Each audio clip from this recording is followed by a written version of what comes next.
Everyone, আমি নন্দিনী। তোমরা দেখছো নন্দিনী লাইফস্টাইল। আশা করি সবাই ভালো আছো।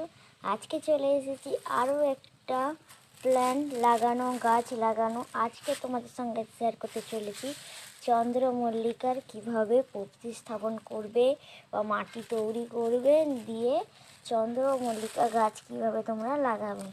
তো এখন শীতে প্রায় মাঝে না প্রথম। তো অনেকেই চন্দ্রমল্লিকা ডাল থেকে চারা করে নিয়েছো। আমার চারাগুলো হঠাৎ একটা কারণের জন্য মারা গেছে, তাই আমি আজ আবার একটা নার্সারি থেকে চন্দ্রমল্লিকা কিনে নিয়ে এসেছি। তাই আজকে চন্দ্রমল্লিকার মাটি তৈরিটা দেখাবো, চলো।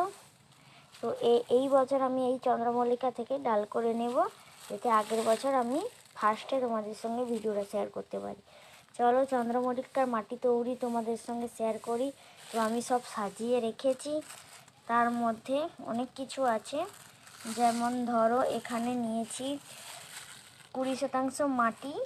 তোমরা 20% বললে হয়তো কেউ বুঝতে পারবে না বন্ধুরা। এখানে আমি মাটি নিয়েছি, এইটার মেজারমেন্টে মাটি নিয়েছি। আর বালি, এখানে কোকোপিট তোমরা নিতে পারো, আমি কোকোপিট পাইনি, তো আমি এখানে কাঠের গুঁড়ি নিয়েছি। এইগুলো তোমরা যে কোনো কাঠের গুঁড়ির দোকানে খুব কম দামে পেয়ে যেতে পারো। আর এগুলো পুরো কোকোপিটের মতো কাজ দেয়। তোমরা চাইলে এগুলো নিয়ে আসার পরে 24 ঘন্টা ভিজিয়ে রাখে ছেঁকে এটা রোদে দিয়ে এটাকে কোকোপিটের মতো ব্যবহার করতে পারো। আর এখানে নিয়েছি কম্পোস্ট কিছুটা পরিমাণে। আর এখানে নিয়েছি একটা সারযুক্ত মাটি। এখানে আছে তোমরা হাড় গুঁড়ো, শিংকুচি, নিম খোল আর সরষে খোল, এগুলো সব মিশিয়ে একটা মাটি। আর এখানে আমরা নিয়েছি সাব ফাঙ্গাসাইড। আর আমাদের লেবুর খোসা ছিল, লেবুর খোসায় সবাই জানো ভিটামিন সি থাকে, তো লেবুর খোসা ছিল নিলাম। এটা অপশনাল, না থাকলেও চলবে। তোমরা সাব ফাঙ্গাসাইডটা নিয়ে নিয়েছি। আর যেটা খুব পছন্দ করে চন্দ্রমল্লিকা গাছ, চায়ের খোসা। তোমরা এটা যদি লিকার চাই হয় কিছু না, শুকিয়ে নিয়ে নেবে। আর যদি দুধ চাই হয় তাহলে এটাকে তোমরা 2 বা 3 বার জল দিয়ে ধুয়ে নিয়ে নেবে, বা এমনি নর্মাল চা 2 চামচ দিয়ে দেবে। তো আমি সব একসঙ্গে দিয়ে দিয়েছি। তো ভালো করে আমি মাটিটাকে মিক্সড করে নেব। তার আগে একটা কথা বলি, মাটিটাকে ভালো করে মিক্সড করে নিচ্ছি। ভালো করে মিক্সড করে নিয়েছি। আর এখানে আমি চারাটা বসানোর জন্য আমি এখানে নেব একটা, এই দেখো, সবসময় টব ব্যবহার না করলেও চলবে।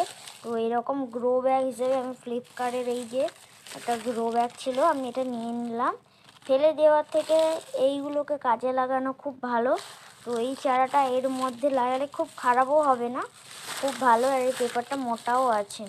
তো আমি চলো মাটিটা ভরে নিচ্ছি, যেহেতু আমি একাই ক্যামেরা করছি, তো আমি মাটিটা ভরে নিয়ে তোমাদের সঙ্গে ভিডিওটা করছি।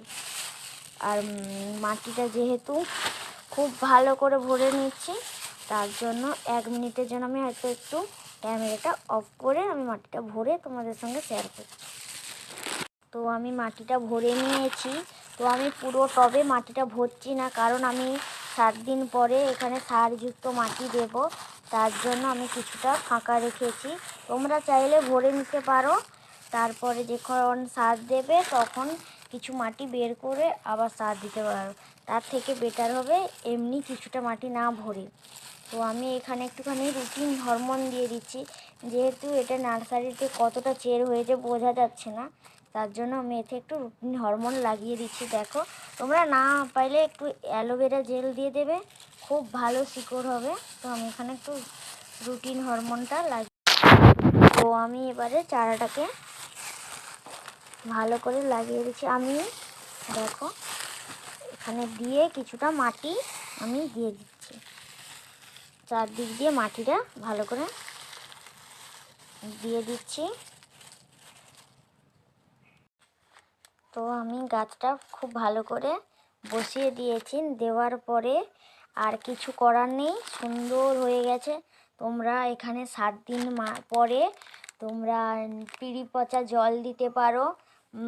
আর তোমরা না হলে ডিএপি তোমরা দিতে পারো। ডিএপিটা দানা দেওয়ার থেকে তোমরা ওটাকে রাতে ভিজিয়ে রাখবে, তোমরা পরের দিন সকালে উঠে দিয়ে দেবে, বা সকালে ভিজিয়ে রাখবে, বিকেলে তোমরা ডিএপির জলটা দিয়ে দেবে। খুব ভালো রেজাল্ট পাবে। আর এখানে আমি একটু সাব ফাঙ্গাসাইড জলের মধ্যে গুলে নিয়েছি, দিয়ে দিচ্ছি। আর এটাকে ছায়াযুক্ত জায়গায় রাখবো। আর 3 দিন অন্তর আমি এটাকে 3 দিন আমি এটাকে ছায়াযুক্ত জায়গায় রাখবো। আর রাতে বের করে দেবো, আবার সকালে ঢুকিয়ে নেব বাড়ির ভেতরে, বা তোমরা কোনো ছায়াযুক্ত জায়গায় রাখতে পারো। তো আমার ভিডিওটা ভালো লাগলে লাইক, শেয়ার, কমেন্ট এবং সাবস্ক্রাইব প্লিজ। Bye bye.